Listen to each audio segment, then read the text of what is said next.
Well, hello, good afternoon, and thank you for joining us today on United MUFON. I hope you all had a wonderful Thanksgiving. I can tell you we honestly did. There was so much food on that table and lots of love gathered around. We had a great time. Anyway, we have an awesome show for you today with our special guest, Marketa Klimova. She's sharing information here with us about the MUFON Symposium and what makes it a huge success year after year. It's a very interesting process. MUFON is the oldest and largest UFO reporting agency in the world, as you know, and having folks on board like Marketa is one of the many reasons why. We're so very proud of all she brings to us here. You know, we have lots of incoming information changing the global picture of what we have come to believe here at MUFON.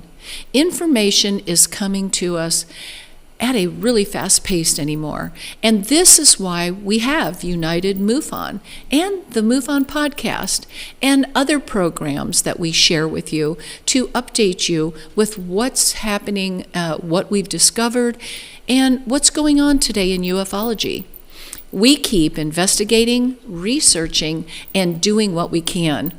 This is our true passion. Training, teaching, and searching for all the answers to present to you and the American public and the world. We're a 501c3, and that is what we do.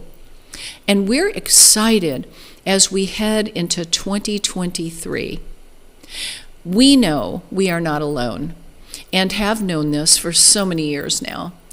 All of our investigations have proven this to be so. And today, we have bigger questions, and we want them all answered. We believe we are very close to making new headway, and the next phase is here. The shift has happened, and we have messages that are making sense for the very first time in history, seriously. The world is waking up to the truth about our off-world visitors. That's right, they're very real. Everything from cereals to candy bars, movies, everything in media is focused on UFOs anymore. And there's a reason for that. We all agree that if something is real, it'll come to light. And this is what I see happening now. Truth about what has been hidden or denied for years is at the forefront. It's about time, too. We have supported evidence with our history of MUFON stats for years. These research patterns are what we are all about. I hope you'll join us and be a part of the truth and excitement that is happening now. Truth is important to us, all of us. When dealing with such a huge life-changing subject as ufology, and you know it really truly is life-changing if it's happened to you. And that's why we research patterns, we indicate what is truth from that which is literally a deceptively false story. We want facts, so we share with you an analysis of a number of confirming patterns from the information provided by those MUFON stats to decide for yourself if what is being disclosed is coming from direct knowledge or just highly unusual activity. Well, recently, someone had said to me that MUFON was a government agency. You know, I'm here to tell you this is simply not true. We cannot control the chatter that happens out there in the world in ufology, but I do assure you we are not a government agency. I have stated this before and want to make this perfectly clear because I have been asked about who we are and who we work with. Well, we gladly work alongside our government, however, we are not a government corporation or agency. So anyway, wanted to just clarify that with you here today. And there's so much more to talk about. We have unveiled the new MUFON Observer Network. We are so very proud of this. And as of November 1st, we are live and interactive. I hope you'll get a hold of this free app at MUFON and experience the excitement with us all. It's like Facebook for MUFON members. You know, you can share ideas, theories, personal stories, pictures, videos, and even newspaper clippings, anything like that. And you can do that with other users or groups on the network. And it's free for all current FIs and MUFON members. It's included in your MUFON membership, even at the basic levels. So you can start a group, be a moderator, and pick topics that will appeal to people. And the number of ideas and groups are literally endless. So share with your friends, please, that this is the future of social networking in the UFO community. Joining the network is very simple.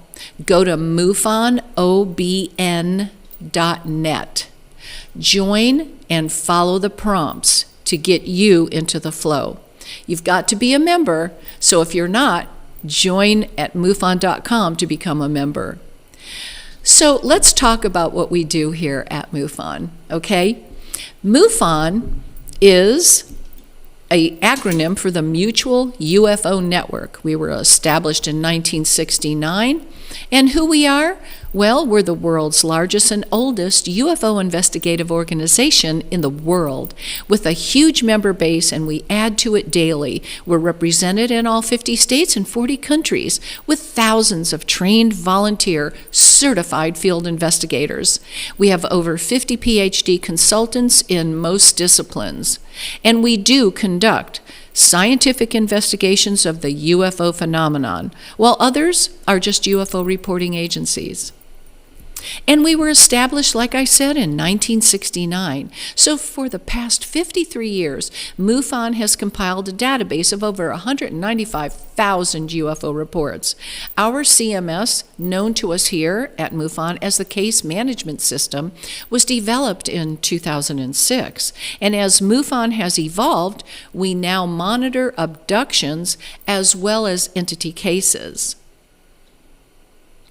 And how do we investigate? I'm asked that all the time. We do use a scientific method. Well, what does that look like?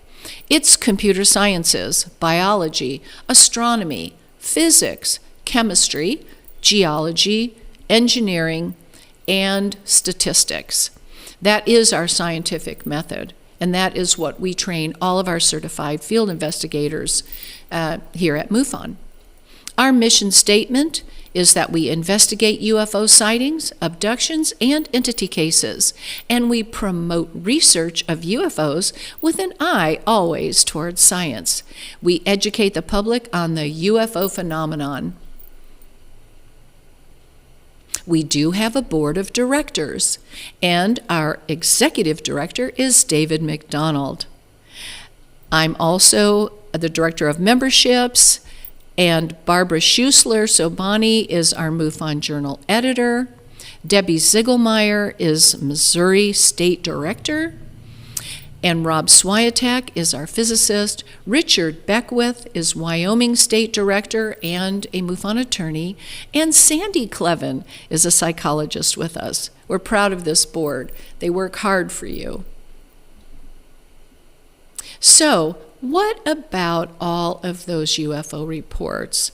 Approximately 15% of these are actual UFOs. The others are misidentifications, optical illusions, stars, planets, hoaxes, and hallucinations. But what about those remaining 15%? Well, that's what brought me into MUFON. I needed to know what had happened to me. And this is why I enjoy doing what I do here now, simply because it worked for me to have people that I could talk to that could help me identify what had happened to me. So that's the reason for MUFON's existence. You're not alone, and we do want to hear your story. No experience is too bizarre. Just go to MUFON.com to report your experience, even if it isn't current, if it was back in the 50s or 60s or 70s. you can still report that because our stats will validate with what was happening at that time. It's the good news about MUFON. We also have an experiencers resource team here, known to us as the ERT. They are dedicated to helping experiencers of alien contact. Our director is Dr. George Medich. So if you would like to report something that has happened to you, you can fill out an experiencer's questionnaire at mufon.com/experiencer-questionnaire.html, and this will be held confident, so you don't have to worry about it being exposed in any form or fashion. We'll help you find answers to what happened to you. Now, a little bit of MUFON business here. We have got our MUFON Symposium for 2023 happening August the 24th through the 27th. So save that date. It's going to be in the beautiful city of Cincinnati.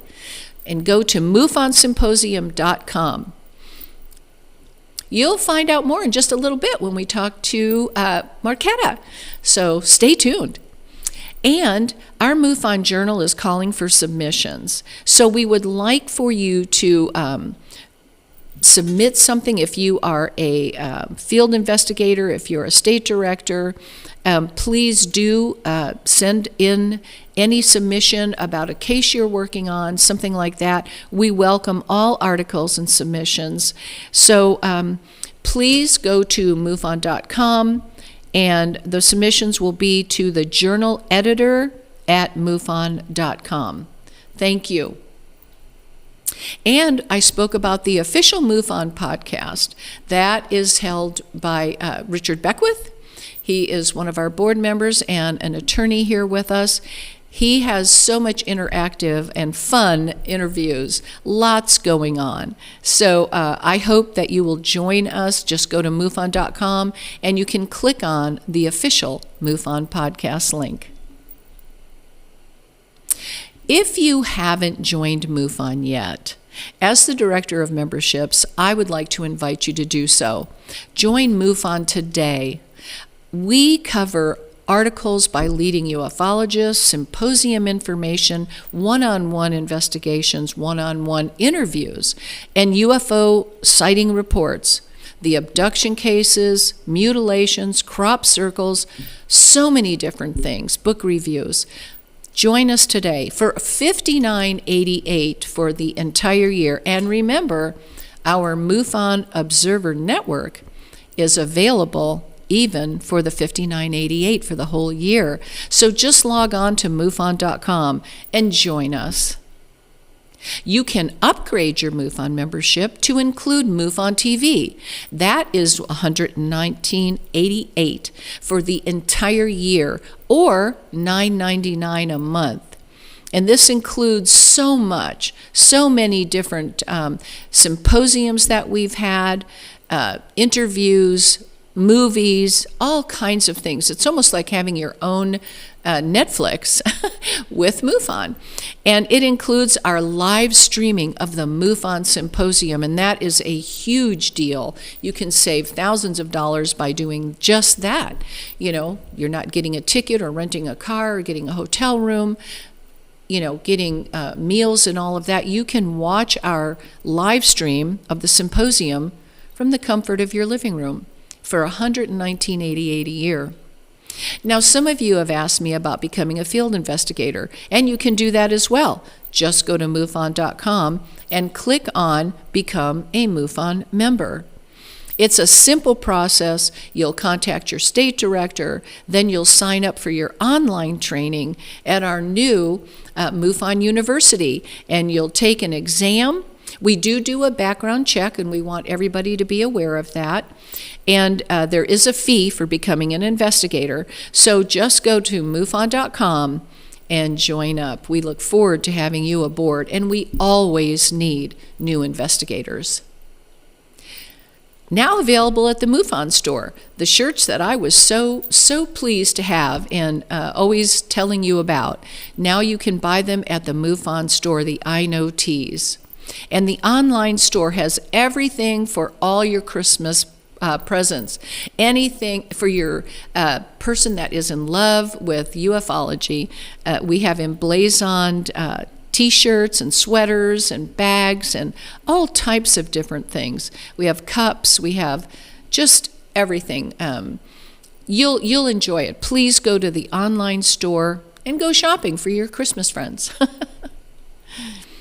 Now, we're here live every fourth Saturday of the month, or in the holiday seasons. I do change that up a little bit. So next month will be a little bit earlier, and we'll talk about that. Oh, there we go. Live, our stream presentation from Paris is going to be Bob Spearing, and he is a MUFON Director of International Investigations, and he'll be talking about different patterns with ufology. So you don't want to miss that. That's December 17th. It'll be 2 p.m. Central Time, 3 p.m. Eastern. And now, today's presentation, the moment I've been waiting for. I want to tell you a little bit about our MUFON Marketa. Boy, I'll tell you, she is just such a wonderful person to know and work with. Marketa Klimova has been with MUFON since the summer of 2013, and she was born in what was then called Czechoslovakia, now the Czech Republic. She moved to California at the age of 19 and stayed for almost 3 years. She took that time to travel and to learn English. To support herself, she worked as an au pair and later as a caregiver. She developed a special bond with the family of the quadriplegic lady she was taking care of, and she would refer to them as her U.S. family. In 1993, she returned back to Europe. Her goal was to finish college and start a professional career. Both happened, and she became a youngest director for International Language School in Berlitz in Prague. She loved the 90s in Prague, and with open borders, she made new friends, connections, and enjoyed life in general. She decided to follow her heart and in 1998 moved back to California, where she married her husband, Alan, in 1999. They have 2 amazing boys. Mark is 21 and Alex, 19, both college students in UC Santa Barbara. She travels back to Prague every summer to spend time with her parents and brother and his family. Before joining MUFON, she worked for Berlitz in Costa Mesa, California, and another language school in San Diego as well. She was an office manager in Irvine, California since 2013, until MUFON's relocation to Cincinnati, Ohio. And in late 2021, she has worked on setting up 8 symposiums, but the last one in Denver was her first project that she was completely responsible for, and she did an amazing job. We couldn't be more pleased. She was appointed as a symposium coordinator by David McDonald, also in late 2021. She enjoys outdoor activities, baseball, stand-up comedy, and recently took on dancing classes with her husband. Please join me in welcoming Marketa. Hi. Hi, Terry. It's so nice to have you. Thank you for having me. Wonderful bio. Yes. So you have been incredibly busy in these last few years. I'm always busy, and when I'm not, I'm always thinking, what's wrong? I should be moving, be doing something. So lately, I became a little bit more relaxed. I'm like, things will get done.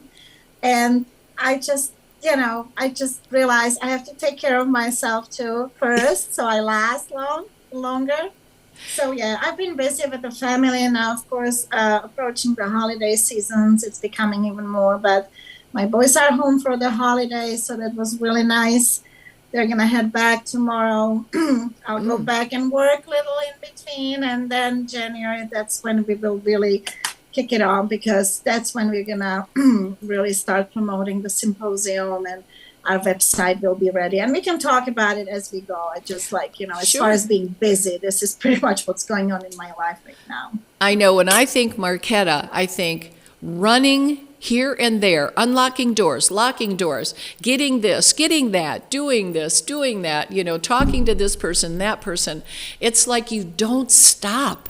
You're this force to be reckoned with for the symposium. Once the symposium is happening, so to speak, absolutely. I don't even remember what happened during those 3-4 days. And I remember every Sunday afternoon when, the director officially closes the symposium, I just feel this big relief and just this big weight coming off me. And literally, it's not just people say that, but I really feel 100-pound lighter. So, so that's how it is. But I love it. I love what I'm doing. I love the people I'm doing it with. And it's a stressful job at times, but it's also very rewarding. So it's a huge responsibility on your shoulders. And I'm so glad to hear that you love it, because you really do such a great job, at it. And it shows. It really does. It shows. I know I'm always asking you, what do we do here? Where do we go now? What's this? And you, even though you're running in 10 directions, you stop long enough to direct me. So I'm so grateful. Well, Terry, you're a mom yourself. That's how we are. We know how to multitask, and we just take care of stuff. And then, at the end of it, we just look back and I'm like, how was I able to do that? And sometimes, I kind of admire myself. So funny, but no, it's just, it has to be done. It has to be done professionally. Mm-hmm. It always has to be done with a smile on my face. And I don't always feel like smiling, but that's how it is for anyone who ever worked with people. People can be very demanding in the worst time possible. Sometimes people don't realize that you may be dealing with your own problems. And, I always try, as I'm getting older, I always try to kind of the life lesson, always treat everybody nicely, because you don't know what they're going through. And if we all behave like that, the world will be a much happier place. But we're just people, with all the good and bad. So. And it is a stressful time for everybody, because there is so much going on and everybody wants to do their best, so it really is stressful. You're right. And everybody is going through so much, and it's so good of you to get that. And, to be able to work with everyone in that moment where they're highly stressed, as if you're not. So it is a beautiful thing. So you've been with MUFON since 2013. I think I started in 2010. So yeah, way back there. It's been a while. Lots to do. So it's been a while, yeah. And when I first started, I would never ever in my wildest dreams thought that 10 plus years later, or 10 years, I'm coming up on my 10th anniversary next year. Wow. Wink, wink. It's gonna be a big one, because I actually started right around that time at the end of August. Mm-hmm. And I started in Orange County, California. Mm-hmm. And I was hired as an office manager. I wasn't looking for a job with any kind of unique organization. I was just looking for a job after, raising my kids and working part-time jobs here and there. I was ready to restart my career. And so I was hired by MUFON. Never heard of MUFON before. And the gentleman that hired me here in Orange County was, when he called me, he actually, told me, hey, we saw your resume. We'd like to interview you. This is MUFON, Mutual UFO Network. Please do not hang up. This is not a prank. And for a while, I was like, oh, what's going on? What's going on? And then we talked, and his name is Harold Bird. He is now in Nevada. He was a longtime member of Orange County MUFON, and just a wonderful friend. So I met with Harold and got hired, and I traveled to Cincinnati, of all places, and we are now back in Cincinnati. So it all started for me in Cincinnati back in 2013. Yes. And that's where I met our wonderful director, Dave McDonald, and his wife Sharon, and Sharon's sister Marty. Oh, And love we those took, guys. we took a week at the Lankan airport to train me. And it was very intensive week. Sharon is a great trainer, but there was Oh. so much to cover. And again, I was like, well, just give it a try. I can always quit. You know, at least I'll get a trip to Cincinnati out of it. But yeah, so that was my first, kind of introduction to MUFON. It was more on a business side because I was trying to run the office. I wasn't trying to, investigate UFOs and get deep into that phenomena at all. Mm-hmm. They needed somebody with clear head, with business thinking, somebody who can keep the office organized and develop new things. And so I guess I fit that pretty well. And hopefully I proved some of my qualities over the years. So you sure did. That's my first intro to MUFON with Dave and Sharon and Marty, and they all love life, and they're very colorful and just happy people. So I felt right away that this may work. So it's so interesting that you came, you were led to us just in need of a job. You weren't an experiencer. You weren't somebody that was coming because you needed to understand what had happened to you. You were coming from that professional angle, and I really think that's the best. Now, when you came on, were there others working in the office with you, or was this something that you had to take on all by yourself? Because, this was different. This was a very different type of an office, with different needs and, you were learning as you were going, I'm sure, So did you work alone, or were there others already working and training you there? I worked alone. It was a very small office. I had Sharon on speed dial, and those calls became more and more sparse. So to the point when I was like, oh, I haven't talked to Sharon in a while. During that time, we also MUFON had the show Hangar One. Hangar One came out at that time. I would say about 6 months after I started with MUFON. I believe it was spring of 2014. And it was a huge success. Mm-hmm. Then we had season 2. So Hangar One definitely made a big difference for MUFON on so many levels. Mm-hmm.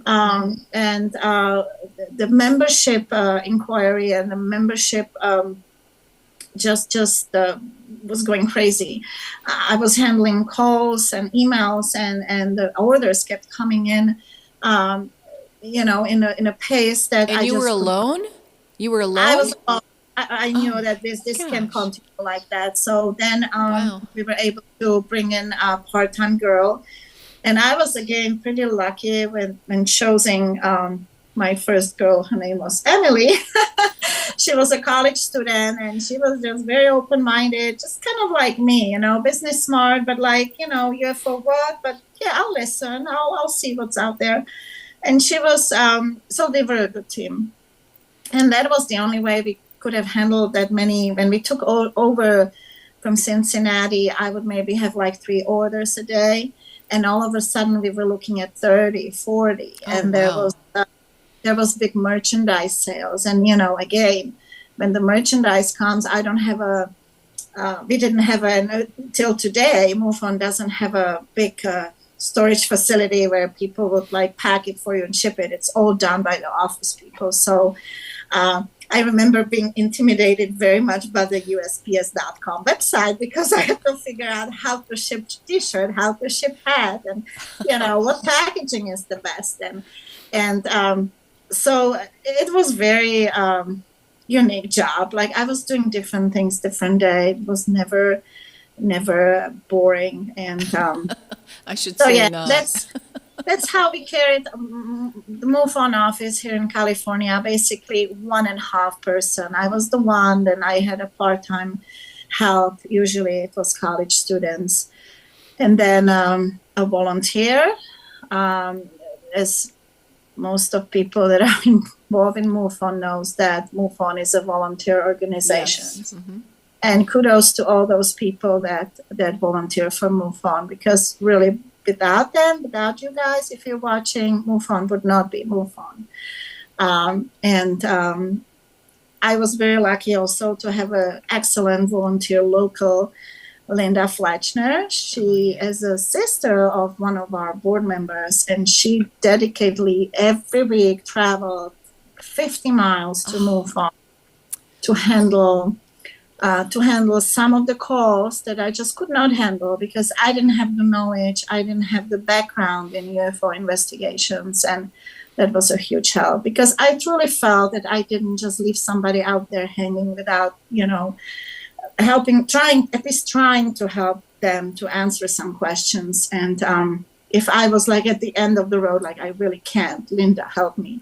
Yeah. She would find the time to do that. So I hope for our new office in Cincinnati, they'll be able to find someone like that because it's really important. Right, someone local that can help Hannah. And right. So if anybody's listening and you live in Cincinnati and you're interested in doing a volunteer position in the office, contact our wonderful Hannah. And I was so grateful to see Hannah come on board to be able to help you in the office because, in the transition from going from one state to another, I couldn't even imagine. I was actually thinking, I need to just fly out there to California and start helping you, packing and doing things. And I thought, how am I going to do that? I went from Florida to Tennessee, and I thought, I don't know, I guess I could if I had to, and then we did find Hannah. So that is so wonderful, But let me ask you this, too. So you've never had an experience, even now, with UFOs or extraterrestrials, nothing? No, unfortunately, I have not. I do look up way more often. I do try to see at least one. I've seen the Falcons taking off from the California base here just recently, about a month ago. There was another one, and you just look at it and you're like, now I know what it is because I follow, what's going on. Mm-hmm. Before, I would probably be freaking out thinking, what's going on? What are all those lights in the sky? But no, I haven't. But after 10 years, I'm definitely more aware.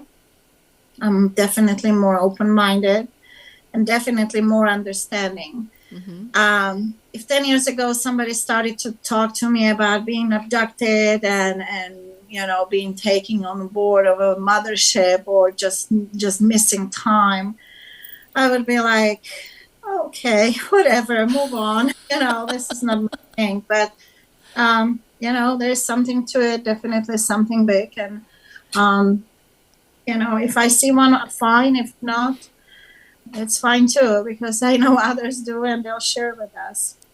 And that's so many people's, testimony about, if I see one, great. If I don't, okay. They are out there. We know they're out there. Our stats prove all of that. And the people that we work with and, talk to, our ERT works with, it's so interesting, and I'm so grateful for MUFON because for me, it was massive, that I could find like-minded people.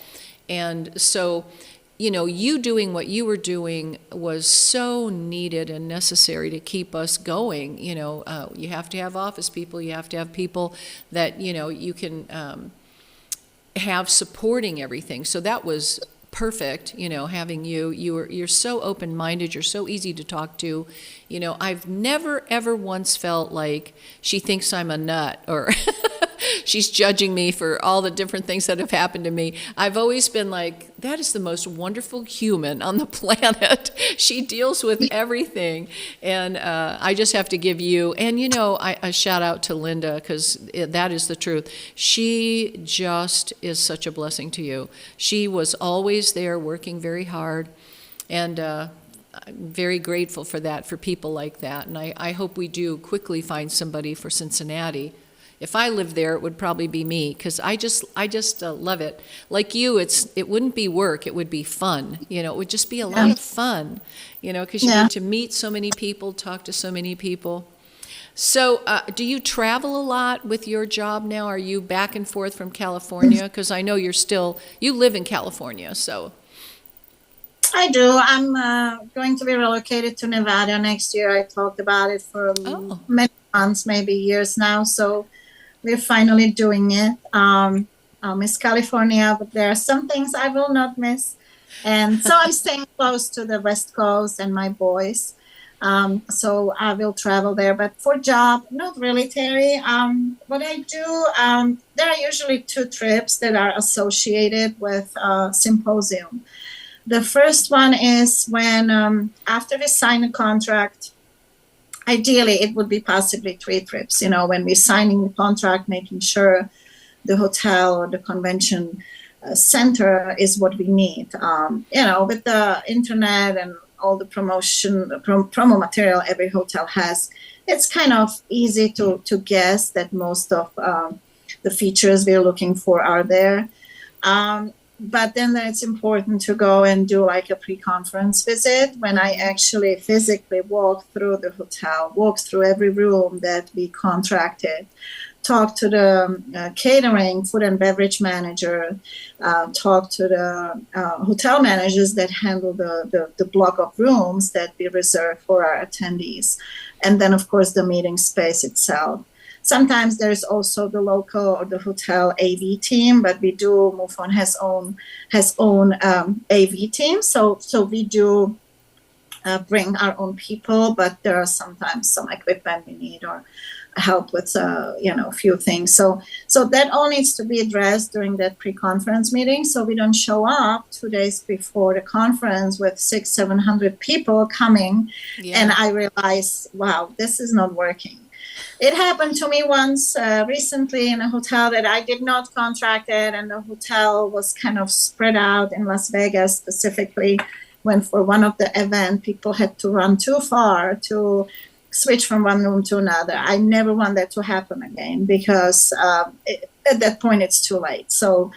So the pre-conference meeting is fun. It's low stress because you're not dealing with, the event itself, but it's very important to not miss anything important, and that's why we do it. So as a matter of fact, I just came back from Cincinnati about 2 weeks ago. So now it's in my head. I know exactly the layout of the hotel and what could possibly go wrong, or what possibly is not ideal, because you're not going to find ideal place. But I'm in front of it. And, if there's anything we can change and do before, perhaps switch rooms. We actually ended up switching room for one of our events. The hotel assigned us beautiful area, but for our needs, it just wasn't the perfect fit. So we found a solution to that, and it's good to do that a year prior than like I said, the day before. And then I travel to the symposium itself. I usually try to get there like Tuesday, with Wednesday being the prep day, and Thursday it's a showtime. On Thursday we start with the. Is it okay if I go into the schedule of the symposium? Sure, of course it is. Yeah. So for those of you that attended Symposium or are planning on, please know that Thursday is a day when we do the field investigator training. It's a session that does not replace the training itself, the manual, the online training that MUFON offers. That still needs to be done for you to become field investigator. But this is for field investigators, experienced or not, or newbies, or somebody who is just thinking about becoming one, because it's like a workshop presented by 4 or 5 field investigators, and they share their stories, they share their techniques, they kind of cover the basics of the investigation. But because it's every year, they have to make it different every year. So if you've been to the one in Denver, please come to Cincinnati. It's going to be different, and it's a full day event. Or you can just arrive on Thursday and enjoy Cincinnati and go see a ball game, or go eat some good food and be ready for the Friday when we do have a special event, usually planned. We're going to be going, hopefully, I'm still talking to people there, the Wright-Patterson Air Force Base. Yes. Patterson, Yeah. Patterson, let's mix it up. Wright-Patterson, yeah. Patterson. We're going to do probably 2 tours there and during Friday. And then for MUFON people, we do have meetings of all our state directors that travel to Symposium. So that's usually what we do on Friday. Mm-hmm. And then Friday evening, that's when we officially open the event with we do awards for volunteers for the chapter of the year. Sometimes there's a lifetime award that was given to the latest, I think, was John Schussler. I know who else got one. Well, I just remember John right now. But that's okay. People that really just, been with MUFON or important to MUFON for years and years. And then we eat. We have usually always wonderful food. Mm-hmm. And then we have a keynote speaker. Yes. And that's always a very special event. It's always somebody unique and important. And I'm very excited about our keynote speaker for next year. And I can't really tell you the name right now because, it has to be a surprise. Okay. But very educated man, a man very involved in education. And I'm just going to say Project Galileo. And those of you who knows, that you know. So now you know, if you know. Now you know, if you know. But everything will be announced very soon. We are going to have our website live. February 1st is my target date. And all the speakers will be introduced there with their bios, with their synopsis or abstract of their lecture. And we have some great ones. It's going to be truly international next year. And what is the theme? What is the theme? Can you share that with us? Of course. The theme is friend or foe. Okay. Friend or foe. So, it's pretty, you can imagine anything you want. Is it UFO, friend or foe? Is it alien, friend or foe? Is it human, friend or foe? But the theme is very nice. I think we're going to see a lot of experiencers attending, I hope. And as every year, we will have those experiencer sessions for them. We are thinking of expanding it possibly and doing a little more next year.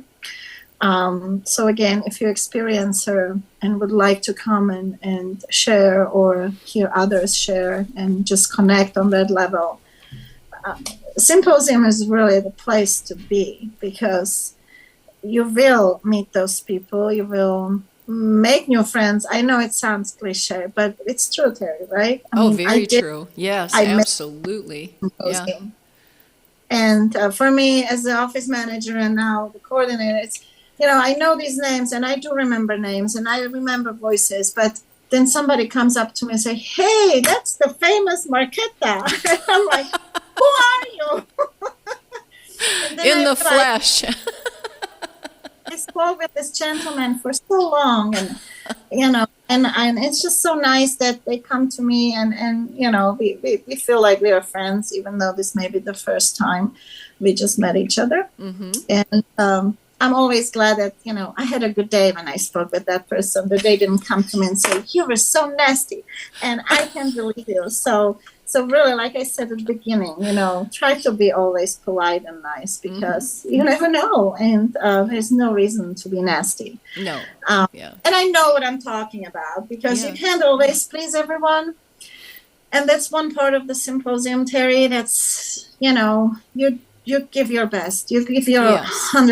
Mm-hmm. And there will always be people that will come and say something that's, and I just have to shake it off and just realize one of many and move on and just keep thinking positive. So It's so true. You can't please everybody, but I know Yeah. you try. I've seen you work through some of those moments, and they were tense, and you did a superb job. So hats off to you. Thank you. It's amazing what you go through.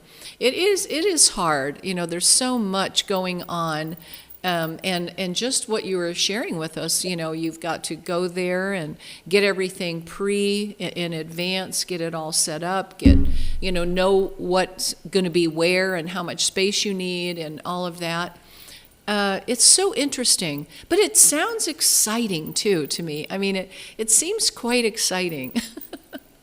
It is. It is very exciting, and you see me there every year. Like you said, sometimes I don't even have time to stop by and chat. I know. Because there's no time for that. But Yeah. it is exciting. And as we go through those events, because I do have my schedule, right? So I started telling you about Thursday, then Friday, the big dinner.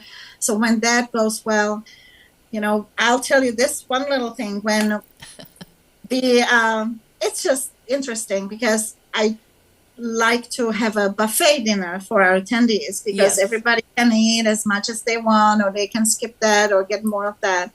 There were a couple symposium when we did plated dinner, which means you have to know exactly how many people is showing up. Right. And we usually had like a few different options. Mhm. It was a nightmare for me. I would wake up in the middle of the night thinking, like, do we have enough salmon plates or do we have enough vegetarians? No, seriously, you have to have enough for everyone. That's Then right. you have a few people that try to get the walking tickets, and I ended up like really stressing out that there'll be people that will not get food, and so the buffet option is so much better and just takes so much stress away, and it's better option. So we're only doing that going forward. But you learn as you go. Like, let's not do that because it takes so much of my time from something that's definitely more important. And I'd rather stress about something that's more important than, plate of food. Well, that is true. It is a learning process, and you're basically newer to it, so there's so much that you have already learned. I've seen so many differences between, like, when you were first doing, I still think it's very stressful, but I do know you handle it very well. And I think before I noticed you having, difficulties with it all. Like you say, gosh, how many people do I serve this to or that to? That is so much pressure on you. Yes, please always do the buffet. Make it easy on yourself. And the buffets are wonderful. It is what it is. And oh my gosh, so many things. Exactly. And I learn every year. Every year there's something like, okay, take a note, make a note. Let's do this differently next year, or let's just add something to it. And it's great. And that's part of why I love this job. But it's kind of simple. It's never ending because every time it's a different topic. It's different speakers. Mm-hmm. The speakers have different personalities. I work with some so easygoing speakers that just like truly enjoy being there and make it so much easy on me. And usually they're the well-known people, the people that could possibly be a little prima donnas. They're not. Mm-hmm. I worked with some speakers that were very demanding and just made it really difficult. And those will not be coming back to MUFON Symposium. Yeah, so be advised, all you difficult people. No. What I mean is we'd like to see people I like to see for them to feel it's a privilege to be asked to speak at MUFON. Right, it is.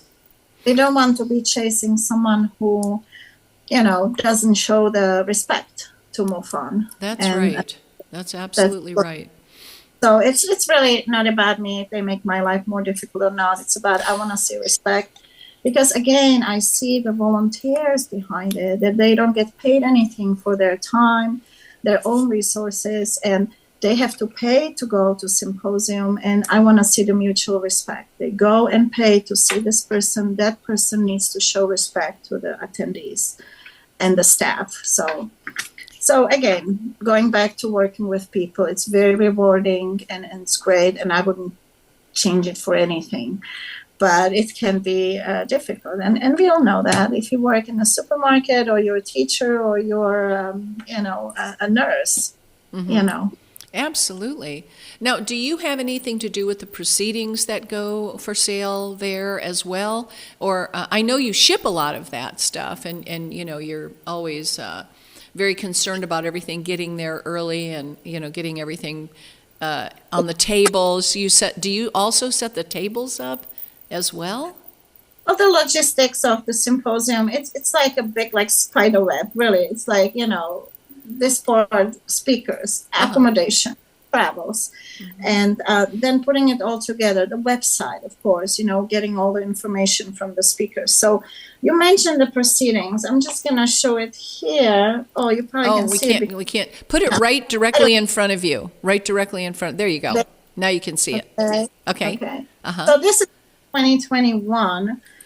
This one is the last year. Hold on, this way. There you go. Right in front of you. So beautiful booklet. Basically, it's about usually it's about 200 pages. What's inside is of course the information about MUFON, who is who, and the state directors and national directors and all the chapters. There's also a couple pages about of course the mission and the memberships, and then every speaker presenting that year gets to submit their documents that they're using for their presentation, and we do put it all together and print it, and that's called the proceedings.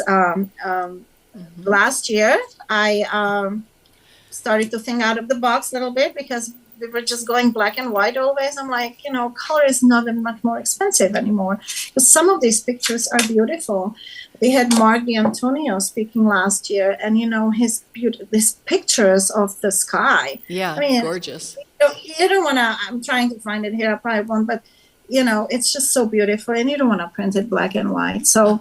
So it's really beautiful, beautiful booklet. Anyway, it's available in MUFON store. You can go back. You can email Hannah. You can call Hannah.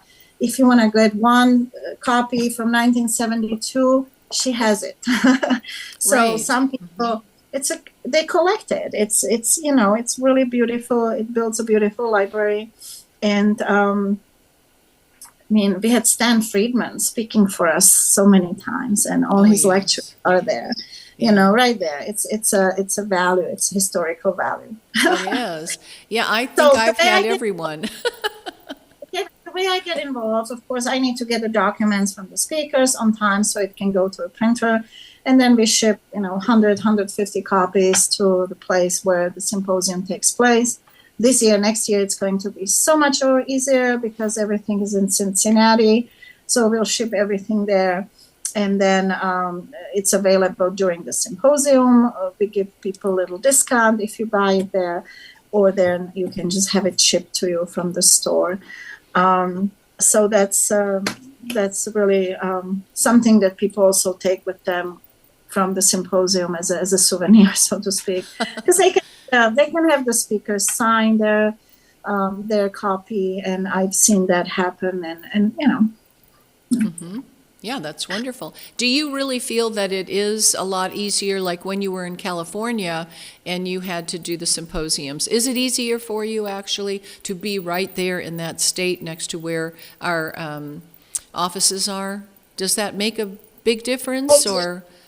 The Cincinnati one is going to be easier, just like when we were in Irvine and had symposium in Irvine. It's easier because everything, you don't deal with the shipping, you don't deal with bagging the hotel to do the receiving for you, and if you forget something, you just run back to the office. Oh, right. Yeah, sure. It's easier. And even the speakers, they can ship their, because most of them are authors, so they sell their books there, they can ship to the office. So it does make it easier, but because we like to mix it up, we never do it in the same place, back to back.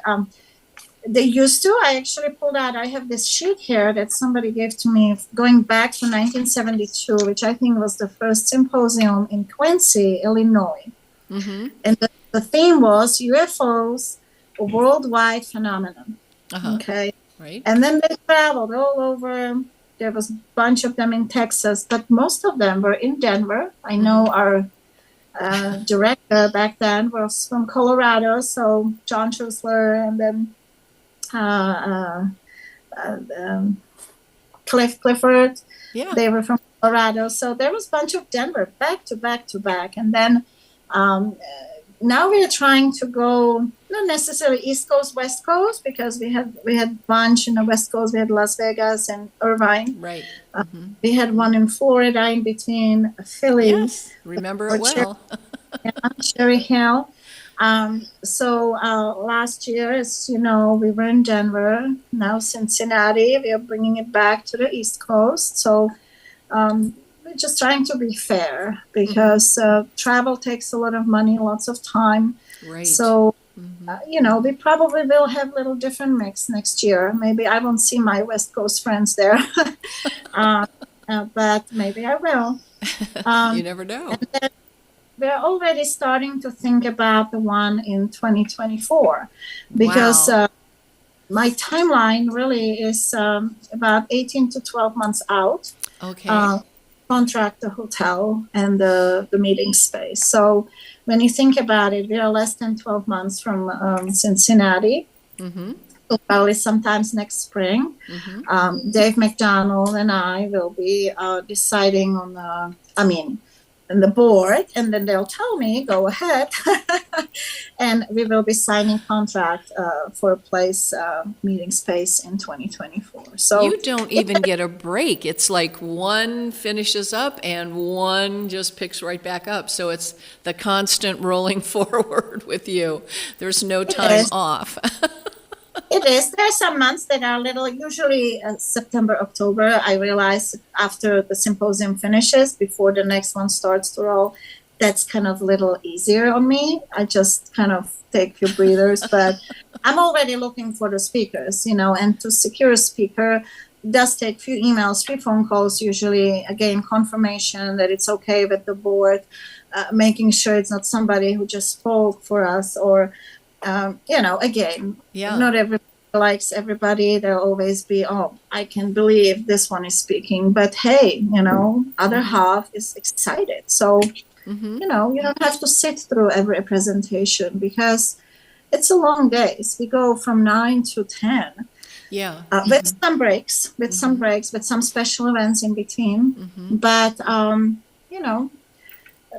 everybody has their favorites, and that's why we do what we do. We bring variety, we mix it up, we bring people that are more scientifically involved, and then we bring kind of like the one that are maybe not so much but have their own experiences. And we definitely, but it's not a circus show. It never will be a circus show. We are serious. Right. And we want people that can educate the public, and preferably people that are not in it for their own fame. And that's what I'm talking about. It's that respect that you should show towards MUFON and all the years and all the people that are behind it. Yeah. I think it's great that we've moved from that giggle factor portion of ufology into very serious-minded, very well-educated people who bring their truth forward. And I'm so very proud of what we do, being the oldest and largest UFO reporting agency literally in the world. It's just such an amazing feat, all these different things happening within MUFON and then the symposiums. And you have done an amazing job today in explaining it so very well, so that we see that it's a huge undertaking with lots of moving parts all the time. You never get to take a break. I feel so bad. You're just constantly doing so much. Let me just throw this out there. Let me know what I can ever do to help you. I know.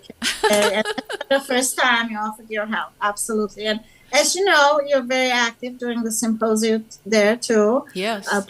The membership and talking to people, because like you mentioned, I really don't have time to talk because I'm being pulled so many directions at one time. Right. And that's why I have you there and many others. And some of them are wives of our directors or Yes. Yeah. husbands. And it really, for that few days, it does feel like family, doesn't it? Yes. I mean, it's We, we, wonderful. I love we it. know we Yes. know those families. I actually brought my boys to Philly one year when they were 5 years younger than they are now, so maybe teenager years. And they spend the weekend there with me, and they always say, "Mom, it was such a cool trip." Well, Cincinnati is absolutely amazing city. It's so beautiful. My goodness. And And it's only 5 hours away from me, so it's drivable. Yeah, and everything is walkable. We are going Yes. to be, it's Cincinnati, Ohio, but technically it's Kentucky. It's across the Ohio River, but it's a Yes. short walk. Hmm.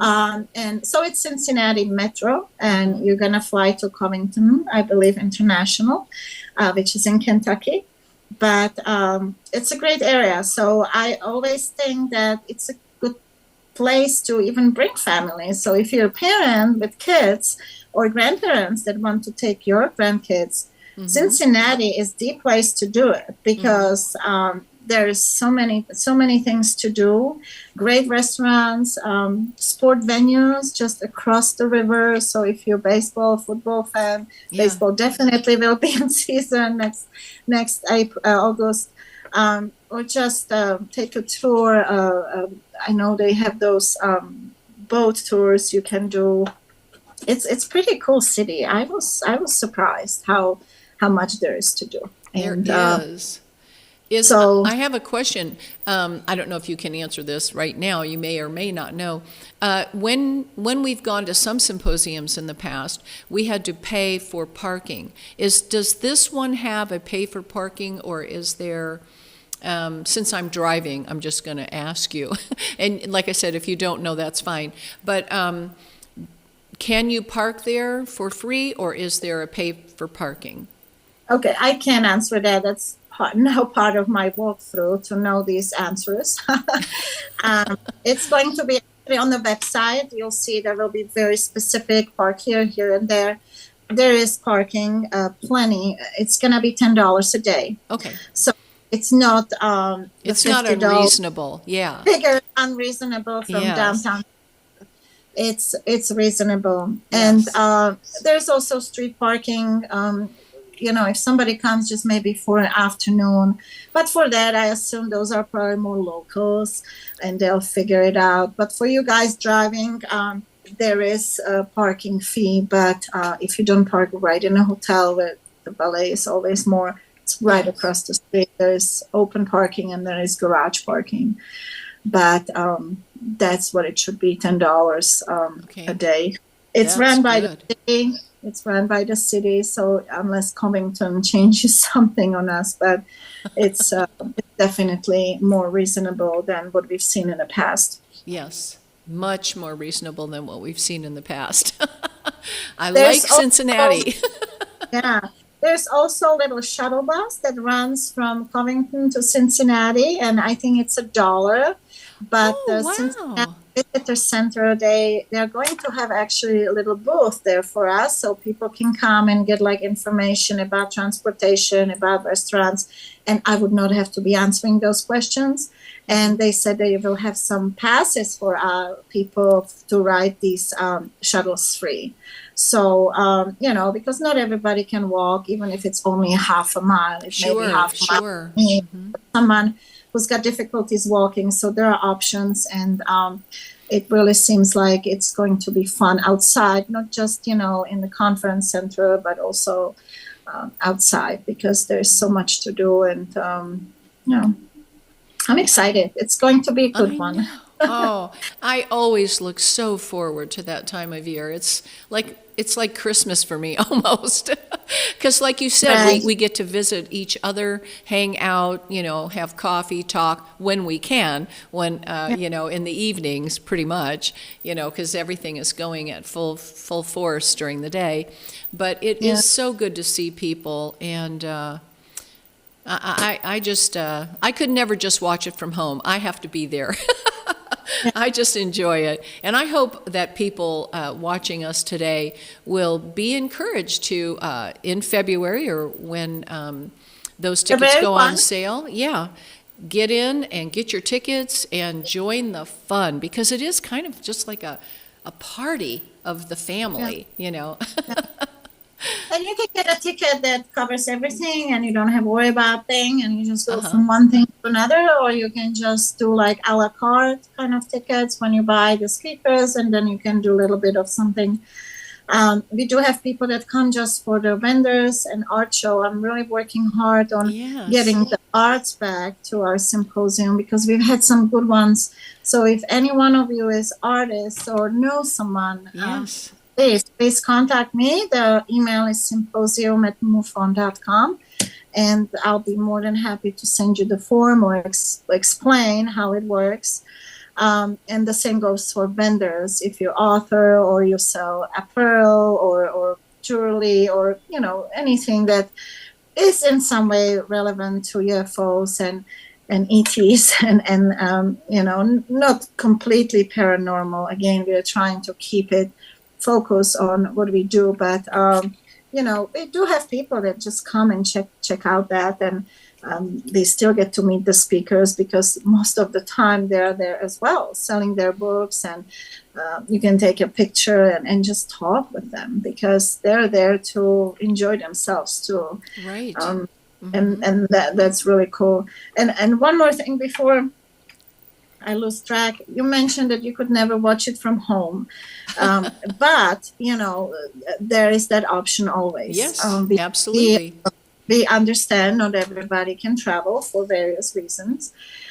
And if you still would like to be with us, we do offer this live stream. And it's very easy to sign up. Terry mentioned it's part of one of the memberships already. So if you have the enhanced membership at MUFON TV, you're in. If you don't, you can always get it now or closer to the symposium and get live access to all the speakers, all the lectures, and couple of the special events as well. I believe we broadcast a speaker panel. It's part of the live stream. And then again, if you just don't want to sit on your couch for 12 hours straight, because that would be crazy, you just come back to it later, because it's going to be on that MUFON TV website. So you can watch Denver right now, because it's already there. It's been there since probably September. And so if you miss the speaker, no big deal. You can always go back, and it's there for you to rewatch. Absolutely. Thanks for pointing that out. I always come home and watch it later, because I have MUFON TV, and I love MUFON TV. So I think that's really kind of the best way to go, you know, other than a VIP membership or something, you know. I think that is a great way to go, to include that, so that you can go back, watch those speakers again. You know, you can always learn something else when you go back to watch it again, you know, hear what they had to share. It's really a great way to always be aware of what's going on, and that's definitely for, you know, you can have even people over and have them watch with you. So I like that aspect, you know, and say, oh, look, you know, this person said this. What do you think about this? You know, look at what's happening today. You know, this is really interesting stuff. And you can have others in the room with you as well when you've got it at home. So I know Kevin and I always enjoy watching it once we get home. And he's always so busy working while he's there. And, you know, you don't really always get to see it all, what you want to see, you know, because you're busy, you know, doing other things. So, and visiting a lot of times too. So, yeah, it's wonderful. Absolutely wonderful. Thanks for bringing that up. Of course. So, well, we're getting to kind of towards the end of our interview here today, and again, I want to encourage people that might be looking to become vendors. Please contact Marketa at its symposiums, mufonsymposium.com, correct? No, just The Symposium at MUFON.com. Symposium at MUFON.com. Okay, Right. reach out to her and she can send you information so that you'll know what to do, how it all works. She can send all that out to you. But I want to just say thank you so much for coming on. Marketa, this has been so much fun. This really has. Really? Okay, well, I'm glad You did an enjoyed it. amazing job here today.